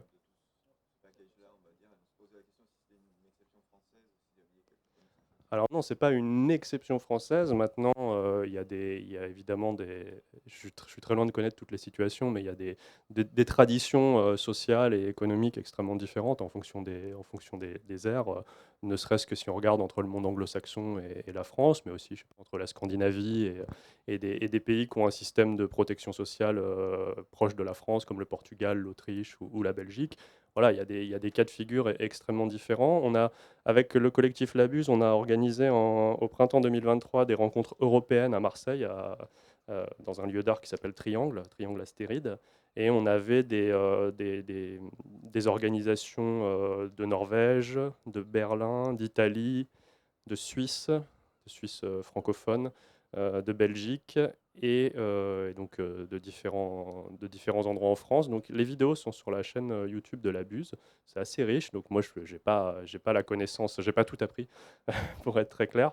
Maintenant, il y a des pays où on a des choses très, très proches. Si on parle des systèmes sociaux, par exemple, en Belgique, on a une forme de construction d'un statut d'artiste, qui n'est pas un statut au sens propre, mais qui va vers ça, via l'assurance chômage, hein, ce qu'on appelle aujourd'hui l'allocation du travail des arts en Belgique. C'est la construction d'un droit au salaire via la caisse d'assurance chômage, qui est qui est assez ancien, qui est ouvert en partie à des des travailleuses de la création. C'est pas que pour les artistes du spectacle comme l'intermittence en France. Moi, j'étais à Bruxelles à l'automne dernier sur une journée de table ronde, et il y avait notamment une table ronde sur la location du travail des arts. Et c'était assez émouvant, en fait, le témoignage de certaines personnes qui sont dans la location depuis 1 ou 2 ans et sur l'impact que ça a sur leur vie, positif pour le coup. C'était ouais. Bon, alors c'est évidemment un outil qui est très attaqué en permanence. Il est remis en question actuellement par la coalition fédérale en Belgique, qui est un mélange de nationalistes flamands, de libéraux et de sociodémocrates flamands. Voilà, donc il existe des choses assez proches. Après, on a évidemment d'autres pays où ça va être principalement du mécénat privé hein, qui va tourner. J'entendais parler tout à l'heure de l'Australie. Je sais pas, il y avait une discussion d'une oreille, j'entendais ça. Voilà, on a des cas de figure extrêmement différents. Simplement, ce qui va y avoir, à mon avis, très intéressant en France ou en Belgique, c'est vraiment cette construction d'une forme d'une forme de droit au salaire qui passe par la construction d'une forme de statut de travailleuse qui n'est pas dépendant du contrat de travail ou de la vente, enfin, qui commence à se détacher de ça via l'outil social qui est celui de la Sécu ou de l'assurance chômage. Ça me paraît quelque chose d'extrêmement porteur. Maintenant, faudrait regarder, il y a sans doute des choses très intéressantes dans d'autres pays que je ne suis pas en état de commenter aujourd'hui. J'alterne. Est-ce qu'il y a une place de l'enfant également à prendre en compte? Moins le penser comme charge que comme potentiel futur à valoriser. Bah, ça me dépasse. Ça me dépasse. Euh, alors, il y a un truc spontanément qui me vient, qui est intéressant, c'est la façon dont les allocations familiales ont été réformées. Donc là, ça parle pas vraiment de l'enfant à proprement parler. Ça, c'est pas trop mon domaine d'activité. Il y a plein de choses sur la politisation de l'enfance qui sont sorties récemment, notamment ce bouquin Politiser l'enfance chez Burnout. Dirigé par Vincent Romani, on a eu un débat dimanche dernier, pardon, à partir du livre posthume écrit par Tal Tiberbro-Merckx et son collectif des amis qui ont en fait publié, enfin pour ceux qui n'étaient pas là, et on mettra tout ça en ligne en fait aussi, mais c'est la question de la politisation de l'enfance, on y est beaucoup revenu dimanche dernier. Ouais. Voilà, donc il y a plein de gens qui pourraient beaucoup mieux parler de ça que moi. Mais moi, dans mon domaine de compétences, je peux parler de l'outil allocation familiale qui a subi un changement de sens radical en fait dans les années 90. Les allocations familiales, donc avant-guerre, avant la Seconde Guerre mondiale, c'est une institution plutôt réactionnaire hein, qui sert d'arme au patronat pour limiter la hausse générale des salaires. C'est-à-dire qu'on concentre le droit aux allocations familiales sur les seuls chargés de famille, c'est-à-dire plutôt les hommes en emploi qui ont au moins 2 enfants. C'est ce qui se passe avant-guerre. Et donc ça permet de négocier des augmentations d'alloc pour les hommes chargés de famille pour éviter la hausse générale des salaires. Ça se passe énormément comme ça entre 1928 et 1946. Après 1946, donc c'est intégré à la sécurité sociale, au régime général, et les allocations familiales changent de nature. Ça devient un droit au salaire pour les parents qui n'est plus lié à l'emploi. À l'époque, ce qui se fait hein, dans les années 50, 60, 70, c'est que les parents ont droit, si je me rappelle bien, Friot donne toujours le chiffre, 225 heures, l'équivalent du salaire de 225 heures des ouvriers spécialisés de la métallurgie en région parisienne, indépendamment du fait qu'ils soient sur un poste de travail ou pas. C'est quand même quelque chose d'assez phénoménal. Donc c'est plus que et donc pour une famille ouvrière, on va dire moyenne dans les années 60, les allocations familiales, c'est la moitié du revenu, de la ressource. C'est une forme de droit au salaire pour les parents qui n'est pas dépendant du fait que vous soyez sur un poste de travail ou non. Il va y avoir j'en viens au coût de l'enfant. Il va y avoir une réforme du travail, une réforme des allocations familiales au début des années 90 sous les socialistes. C'est Michel Rocard qui est à la manœuvre et qui va changer le sens de l'allocation familiale et qui va dire c'est plus du salaire pour les parents, enfin c'est pas du salaire pour les parents, même si ça se disait pas aussi frontalement à l'époque. C'est une aide pour que les parents supportent le coût de l'enfant. Donc la thématique du coût de l'enfant émerge dans le débat public à ce moment-là. Et donc, qu'est-ce qu'on fait si ce n'est pas du salaire, on va arrêter de financer ça par cotisation. Il n'y a pas de raison que ce soit du salaire socialisé. Ça va être un impôt de solidarité ou une forme d'impôt, la CSG, Vous connaissez, vous avez vu sur vos bulletins de salaire ou vos factures, il y a CSG, contribution sociale généralisée. Donc ça va être quelque chose qui est payé, y compris par les retraités, par les chômeurs. Ça va être une forme de prélèvement de solidarité qui va aller des gens qui bossent ou pas d'ailleurs, puisque c'est aussi pour les chômeurs et les retraités, vers les parents. Hein, une forme de solidarité de tout le monde vers les parents pour les aider à supporter le coût de l'enfant. Donc vous voyez comment, à travers un même outil, ça continue à s'appeler les allocations familiales, on a un changement complet de sens et de considération aussi de ce que c'est que le rôle parental.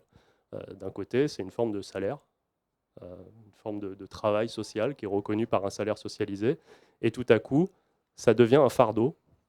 Pour vous aider à porter ce fardeau, il y a des gens qui acceptent de payer, de se débarrasser d'un peu d'argent pour vous aider à porter la charge de votre enfant. Voilà ce que m'évoque cette question Ah oui, moi j'en ai un exemple directement. toujours qui nous a beaucoup amusé, mais c'est en rencontrant des artistes en Suède, en fait, des jeunes artistes qui avaient vraiment beaucoup plus jeunes que nous en réalité, et qui donc avaient des revenus à peu près comme on les connaît en France, c'est-à-dire qu'on peut à peu près se dire que l'année précédente, ils avaient peut-être dû gagner 4 000 € sur l'ensemble de l'année, ce qui est déjà pas trop mal quand on est jeune artiste. Et en fait, quand on a un premier enfant, donc ils vivaient plus en Suède depuis un moment, ils étaient, je sais plus, en Europe. Et le moment où on a un premier enfant en Suède, on a une aide en fait très conséquente. Déjà, où il y a aussi des congés parentaux qui sont assez conséquents de 6 mois chacun, ce qui n'a strictement rien à voir avec ce qu'on connaît en France. Ça a un tout petit peu évolué, mais il y a 6 ans, c'était 11 jours pour les papas, je crois. Et 3 mois pour les mamans. Et en fait, l'aide est de l'ordre de 44 000 € en fait, pour le premier enfant, quoi. Donc, ils sont évidemment revenus en Suède. Et ils ont voilà, explosé artistiquement cette année-là. Voilà, un exemple de comment ça peut se passer à l'étranger. Ici, dans dans un pays scandinave. Je prends alors, une autre remarque que je fonce dessus, naïveté du projet dans le contexte de plus en plus ultra néolibéral et mondialiste. Alors, je ne sais pas si on parle là de la Sécu de la culture ou de la proposition de loi ou de tout ça. Alors, la proposition de loi, ben, naïveté, c'est ce qu'on nous disait il y a 5 ans. Maintenant, on ne dit plus du tout ça. C'est-à-dire qu'on a une quarantaine d'organisations d'artistes auteuristes qui se sont ralliés à la proposition. Donc on a gagné une bataille idéologique dans notre champ de façon décisive. On a aujourd'hui 90 députés, y compris du centre et de la droite, qui ont signé cette proposition de loi sans qu'on change une virgule. Donc évidemment, on sait qu'on est dans un régime monarchiste et qu'on pourrait même faire voter la proposition par l'Assemblée, que le roi pourrait la barrer et dire bah non, je ne suis pas d'accord, et que retour à l'envoyeur, quoi. On a bien conscience de ça. Et alors, bien sûr, on peut dire que la proposition, et plus encore le projet de sécurité sociale de la culture, c'est vraiment, mais, enfin, on est à des années-lumière d'une victoire politique sur ce genre de choses. C'est vrai. Simplement, il faut bien commencer un moment. Et au-delà, et c'est surtout, alors oui, c'est très ambitieux et très lointain de l'état actuel de la société, mais par contre, naïveté, non, je ne suis pas d'accord avec ce terme parce que c'est le contraire de ce qu'on fait. Nous, on essaye d'obtenir des résultats très concrètement et d'organiser le rapport de force. Ce qu'on a fait sur la proposition de loi, c'est vraiment d'aller convaincre des organisations collectives, d'aller au contact des organisations de diffuseurs qui sont réticentes pour essayer de les convaincre, ou si c'est pas possible de les convaincre parce que c'est une opposition franche, de les affronter. Donc là, on n'est pas dans la naïveté, hein, c'est vraiment du combat social au quotidien. Et on essaye d'assumer l'implication de nos ambitions. Et l'implication, bah, c'est à la fois ben, des négociations avec des gens qui sont susceptibles d'être des alliés, l'organisation des alliés et la préparation à affronter une opposition dure euh, ou sournoise, comme celle de la députée macroniste, qui n'est pas dans l'opposition frontale, mais qui évidemment n'a aucune intention de nous aider de quelque manière que ce soit à faire voter cette loi. Et justement, au contraire, ce que je disais tout à l'heure à Cantuta, c'est que cette proposition, elle vaut pour ce qu'elle est, c'est-à-dire la perspective de créer un nouveau droit pour des dizaines de milliers de personnes. Et ça, on souhaite sincèrement et sans faux semblant y arriver. Mais elle vaut aussi pour ce qu'elle permet. Et ce qu'elle permet, c'est de la mobilisation collective, du réinvestissement de l'outil syndical, de l'éducation populaire. J'ai dit, on est à peut-être une centaine de réunions publiques. Alors, c'est pas moi qui les ai faites toutes seules, hein, c'est les syndicats, c'est les orgas, c'est les travailleuses elles-mêmes, des fois, qui décident de faire une réunion d'information sur cette proposition dans leur secteur. Et ça permet aussi ça, et ça permet de faire de la politique sur un truc très concret. Alors, bien sûr, c'est dans le champ de l'art, que dans le champ de l'art, enfin, dans le champ de la culture, ça ne suffit pas. Mais on a aussi en tête de discuter de façon interprofessionnelle pour montrer, alors bien sûr, c'est à chaque secteur d'activité de trouver une revendication fédératrice ou un truc qui va mobiliser, mais en tout cas de montrer que c'est ça qu'on peut faire, quoi. Partir sur un truc positif, sur de la construction de droits nouveaux, et que ça entraîne l'adhésion, et notamment d'une frange de la jeunesse chez les travailleuses. Voilà, donc euh, ambition peut-être on est un peu perché au début, oui, mais naïveté, non, je dirais pas ça. Voilà. Tout ce déploiement que vous avez constitué, enfin, extrêmement brillant en fait. Faut quand même, enfin, faut peut-être préciser aussi, on parle donc part de, disons, de très très loin. Enfin, je veux dire, on mentionnait, disons, l'essoufflement de la frappe et du CAP, qui est comment c'est quoi les initiales du CAP? Maintenant, c'est Comité des artistes autoristes pluridisciplinaires. Voilà, mais qui est un syndicat aussi d'artistes plasticiens et qui avait quand même relativement peu convaincu beaucoup de monde. Et en fait, il y a 15 ans, il y a 15 ans, quand on expliquait à des directrices de centres d'art en fait, qu'il était nécessaire de rémunérer les artistes, ils me disaient oui, oui, bon, bah, c'est très bien, mais c'est un peu difficile vu la conjoncture. Aujourd'hui, enfin, du chemin a été fait. Enfin, clairement, il y a eu une charte pas signée par l'ANDEA, tous les directrices de centres d'art de France, en fait, et c'est devenu maintenant évident, en fait. Donc, on part de très très loin. Et moi, il y a un extrait, on va peut-être le montrer, mais d'un film qui est assez, qui montre tout ce chemin qui a été fait. Il y a en 2001, donc vous voyez, c'était il y a 20 ans, Pierre Merezkowski, qui est un cinéaste expérimental, qui interrompt en fait une AG de la SACD en fait et pour proposer précisément en fait un revenu universel pour les artistes en fait sur un système de cooptation en fait à partir du moment où 50 personnes décident que vous êtes auteur, vous pourriez bénéficier de cette rémunération inconditionnelle et il est extrêmement moqué enfin etc. On lui rappelle que on lui donne des leçons de manière très paternaliste en lui expliquant que c'est précisément la propriété intellectuelle et il apparaît comme très solitaire en fait dans ce type de proposition. Il y a un chemin énorme qui a été fait.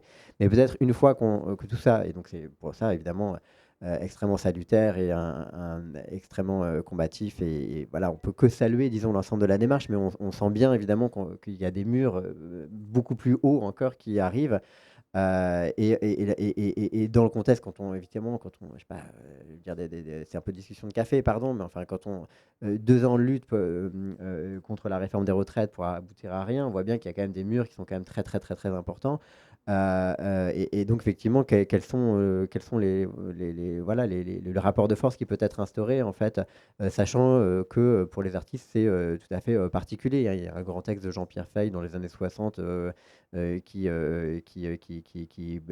invente en quelque sorte des grèves d'artistes. Alors il y en a eu ensuite dans les années 60 et 70 et bien plus tard, et bien sûr avec le mouvement Grève en l'art, grève de l'art, gare en grève, merci, des dernières années. Mais à l'époque, voilà, un écrivain qui fait grève, ça consiste à rester assis sur sa chaise, quoi, d'une certaine manière, quoi. Donc évidemment, le rapport de force, il est quand même structurellement difficile à constituer, quoi.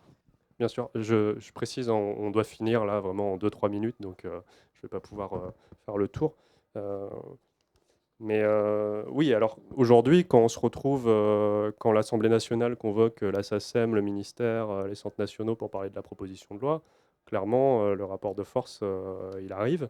On n'est pas là on n'est plus du tout dans une abstraction de ce que c'est que de faire de la politique. On a des gens qui réagissent, on a des gens qui, bah, comme partout en politique, quoi, nous calomnient le projet, attaquent durement, font des coups dans le dos, machin. Donc voilà, ça dégrise aussi. Et pour le coup, on est, je dirais, de moins en moins naïf parce que euh, on voit ça. Mais l'avantage, c'est qu'on a eu 3 ans pour s'y préparer, qu'on a des groupes solides dans différentes organisations, qu'on dialogue entre organisations et qu'on est assez prêt, hein, à se taper y compris des procès. Le SNAP CGT est maintenant en procès avec un autre syndicat opposé à la proposition de loi. Donc des choses assez dures qui arrivent tout de suite. Mais bon, c'est ça le militantisme. Et- Oui, bien sûr, non, non, mais c'est intéressant aussi de parce que moi ça me permet, de déployer, l'état actuel de ce qu'il faut bien appeler un rapport de force parce que, in fine la politique, bah, ce n'est que ça, quoi. Ce n'est que ça et je termine vraiment en 2 minutes, j'aurai pas le temps de faire des réponses, très très détaillées. Donc il y avait 2 choses, articulation temps-argent et l'IA. Bah, sur l'articulation temps-argent, oui, aujourd'hui, c'est la mesure capitaliste de la contribution des individus se fait plutôt par, alors pas que par le temps de travail, mais aussi avec la logique du travail indépendant, de plus en plus un retour du paiement à la tâche ou à la pièce. Euh, dans l'art, on connaît très bien ça, hein. Bon, bah nous, clairement, hein, on essaye de déconnecter de plus en plus la question du temps de travail du droit au salaire avec, bah, on en a parlé, avec cet outil qui permet de convertir une rémunération vaguement, vite fait, en volume horaire, mais c'est vraiment que pour accéder à des droits plus puissants. Donc on traite cette question un peu comme un moyen et non comme une fin. Et l'idée derrière, c'est d'avoir, au moins pour le premier niveau de salaire, un salaire qui est un droit et qui n'est pas lié du tout à un temps de travail ou à un nombre de pièces qu'on est capable de vendre. Et sur l'intelligence artificielle générative, qui est un débat euh, extrêmement crucial aujourd'hui dans nos secteurs d'activité. Euh, alors pour nous, au niveau de notre proposition de loi, c'est un peu une force parce que même les gens de droite savent ce qu'ils sont en train de faire et qu'ils voient bien que ça fragilise considérablement bah, les créatrices. Et bon, on ne peut pas dire qu'ils vivent... Enfin, en tout cas, les représentants de la droite, comme des députés par exemple, ou des gens qui se retrouvent à parler au nom de la SACEM, ne peuvent pas dire «Oh, moi j'y suis insensible, j'en ai rien à foutre». De toute façon, c'est l'ère de l'IA et qui se débrouille, les artistes, hein, il arrive ce qu'il arrivera. Ils ne peuvent pas dire ça, donc finalement, c'est plutôt un plus pour notre proposition de loi, c'est-à-dire pour montrer que vraiment, non seulement on se faisait rouler en permanence, en plus maintenant, vous voulez remplacer du travail humain par de la machine. Et Euh, surtout qui est enfin, c'est pas constitué à partir de ex nihilo, c'est constitué précisément à partir du travail des travailleuses, quoi. Absolument. Enfin, on parle de la traduction, j'imagine, dans le débat que vous avez pu avoir. Si les IA sont de plus en plus performants, et encore il faudrait mettre plein de guillemets et des astérix à tous les mots, mais c'est évidemment lié à tout ce travail fourni en fait et qui est véritablement approprié Oui. par des multinationales et qui capitalisent en fait ces savoirs qui sont diffusés gratuitement notamment sur Internet, quoi. Oui, oui, et je reviens à ça permet de parler de propriété intellectuelle, hein. Donc la réponse à ça, c'est pas durcir le droit d'auteur. C'est pas de dire ah mais comment on va appliquer. C'est pas passer bah, pour le coup des millions d'heures d'énergie intellectuelle et militante pour dire comment on va réussir à recapturer l'intelligence artificielle sous le régime de la propriété. Euh, Enfin, ça nous paraît absolument inepte. Donc aujourd'hui, ce qu'on voit, c'est une bataille entre les propriétaires de l'intelligence artificielle qui veulent justement exploiter ce gisement de travail passé de façon absolument libre, et toutes les industries de contenu traditionnelles, bah, les gestionnaires des droits d'auteur, les entreprises de presse, etc., qui disent non, non, non, on veut notre part du gâteau, pourquoi pas l'intelligence artificielle, mais par contre, on veut notre part du gâteau, et ils le font évidemment au nom des artistes, en disant c'est pour nos auteurs qu'on fait ça, hein. Alors que à aucun moment, hein, il y a rien de concret qui dit que ça va revenir aux autoristes. Mais on voit cette bataille. Et nous, notre point de vue, c'est plutôt de dire ça ne nous regarde pas votre truc. Faites votre machin. Nous, ce qu'on veut, c'est sortir de ces conneries. Sortir de ces idées, ces trucs de rémunération parce que je suis propriétaire d'un patrimoine et que si mon patrimoine il est bien exploité, machin, je vais en tirer un revenu. On veut construire autre chose à côté. Et donc, on est plutôt là-dedans. Et ce qu'on dit, c'est oui, il y a une forme de révolution technologique réactionnaire de fait, hein, qui se produit via l'intelligence artificielle. Ça va casser plein de trucs, c'est sûr et certain.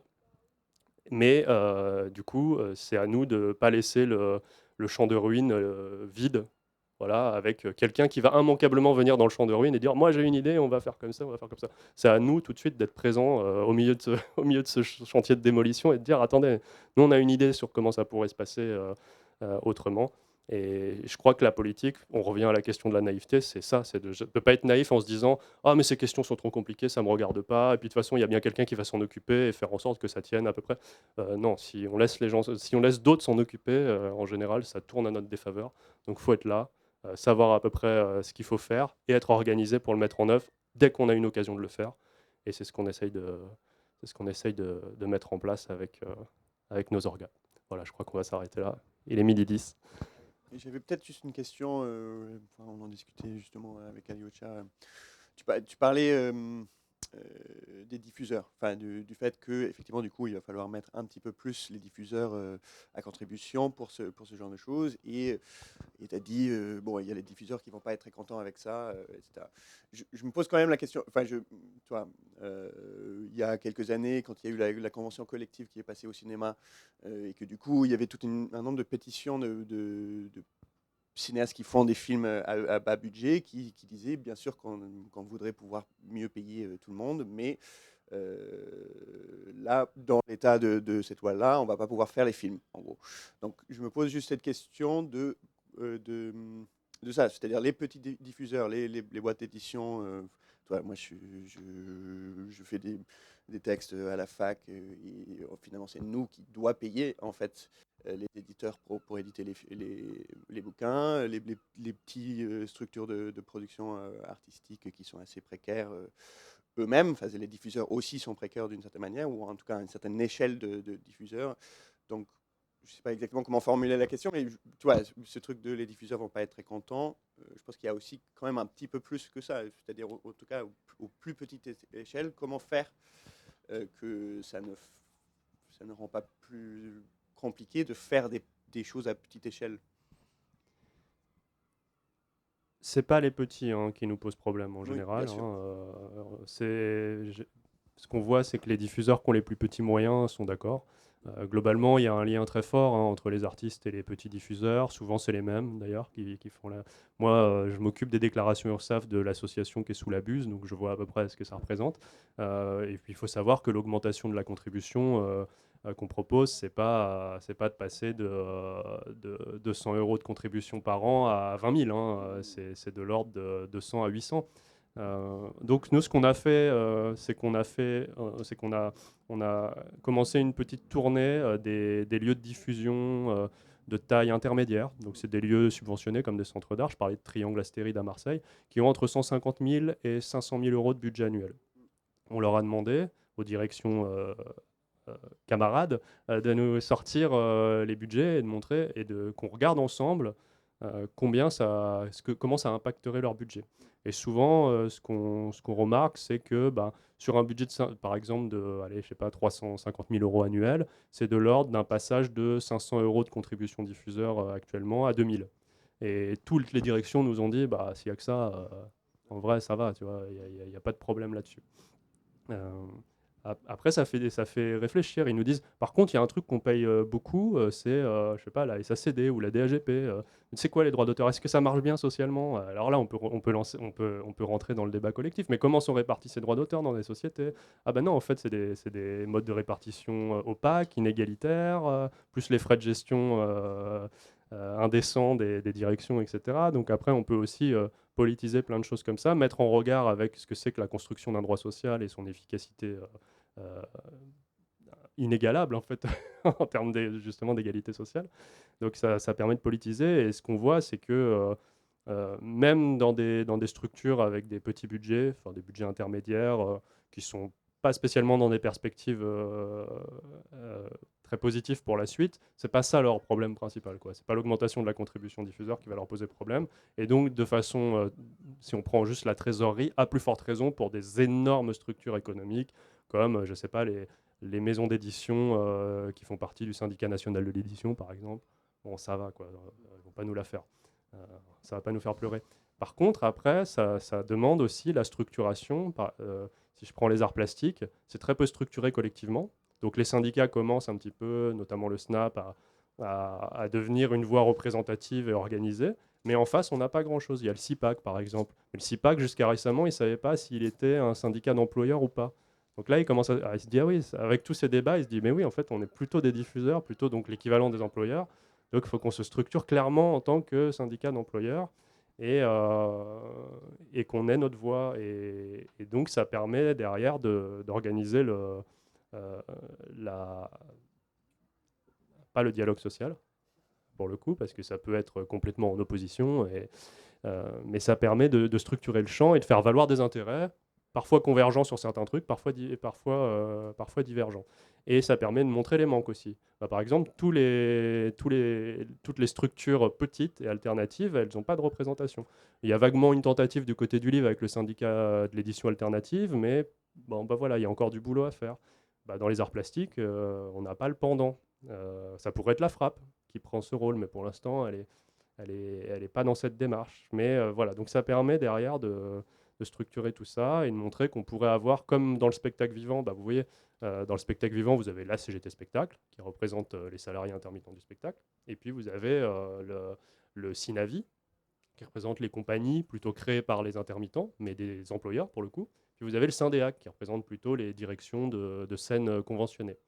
Et en fonction du sujet, on voit des alliances, retournements, etc. Par exemple, sur la question du salaire direct, la CGT Spectacle va plutôt être opposée, par exemple, au Syndéac, puisque l'enjeu, c'est on veut une augmentation de salaire direct l'année prochaine. Le Syndéac dit ah, mais on n'a plus de budget et tout, donc opposition. Mais sur le sujet de l'intermittence, par exemple, ils vont tous se retrouver ensemble pour dire oui, on défend le régime de l'intermittence. Mais il faut construire ce genre de dynamique dans les secteurs de la création. Et, voilà, en fait, je déplie tout le truc, hein, ça va peut-être un peu loin par rapport à ta question, mais voilà. Et derrière, si ces petits diffuseurs créés par les travailleuses de l'art elles-mêmes sont structurés, ils vont pouvoir aussi créer leur propre mouvement pour s'insérer dans le projet de sécu de la culture, par exemple, ou pour dire, pour avoir une action politique beaucoup plus forte et une réponse beaucoup plus directe lorsqu'il y a des coupes budgétaires ou des menaces de coupes budgétaires, ce qui pour l'instant n'est pas le cas. La réponse du secteur global, euh, et là je parle de la culture au sens large, a été absolument insuffisante par rapport à ce qui s'est passé. Là, on a vécu un moment trumpien au début de l'année avec ces coupes dans les collectivités, et on a tenté de faire quelque chose avec nos syndicats, on a fait Culture en lutte, qui a pris un peu dans certaines régions en France, mais qui était principalement un mouvement de précaires, c'est-à-dire d'artistes auteuristes, de salariés intermittents. On avait y compris des camarades qui étaient en auto-entreprise ou des vacataires dans des boîtes de musées qui bossent pour des musées. Mais tout le patrimoine musée, zéro. Tous les fonctionnaires, zéro, ils n'étaient pas là. Les salariés permanents de grosses structures du spectacle, de scènes conventionnées, ils n'étaient pas là. L'audiovisuel, ils avaient une attaque colossale aussi. Ils ont fait leur truc dans leur coin. On n'a pas réussi à ça.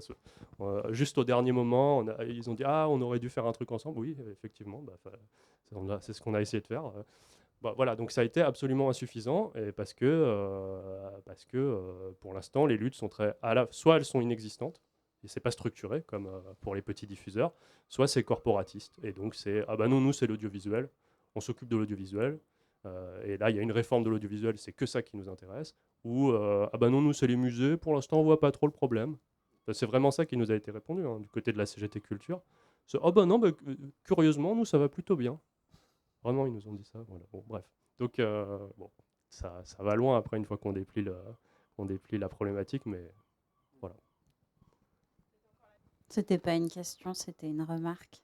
C'était un peu pour rebondir sur la question de la potentielle naïveté à défendre ça aujourd'hui.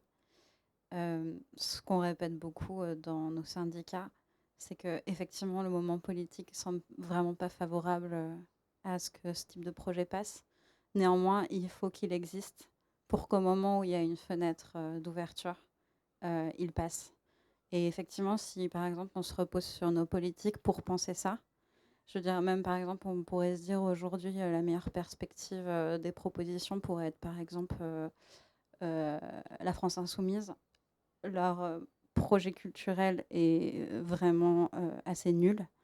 Et, aujourd'hui, parce que moi, donc, je suis au SNAP CGT, on s'impose et on montre vraiment des aspirations et des idées dans notre champ, en fait. Pas seulement justement de la défense pour dire on est attaqué, on est pauvre, etc.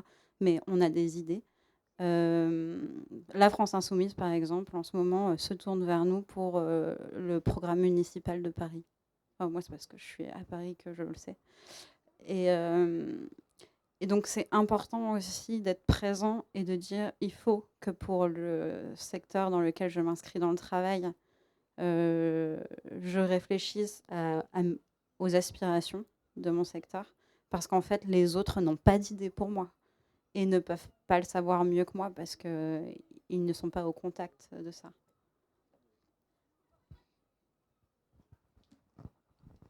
C'est tout. Merci. Et bravo, merci beaucoup à toi et à vous tous d'avoir été. Merci à vous d'avoir été présents et ne serait-ce que ça en fait quoi. C'est-à-dire qu'effectivement il y a quand même nous qui avons maintenant 20 ans de pratique dans ce champ-là, en fait on se rend compte qu'il y a 15 ans en fait c'était en fait extrêmement tabou. Enfin je veux dire, ne serait-ce que poser ça dans une réunion publique, même semi-amicale, etc. Dire mais quels sont les statuts des uns et des autres en fait c'était quand même très très tabou. Enfin je veux dire on passait voilà de contextes en fait sociaux dans lesquels je sais pas, je vais dire un peu encore une chose de manière un peu grossière, mais où une stagiaire pouvait avoir 2 000 € d'habits sur elle, mais pour dissimuler en fait toute une série de choses, etc. Et c'est en fait vraiment, et donc la politisation en fait de ce débat-là, il est extrêmement important. Il ne fait que commencer, mais vraiment bravo à vous pour ce travail immense que vous avez produit ces 5-10 dernières années, quoi, qui est vraiment très conséquent et qui voilà, au moins produit quoi en fait une politisation en fait des débats à partir de nos statuts différenciés et très largement inégalitaires, quoi. Merci beaucoup.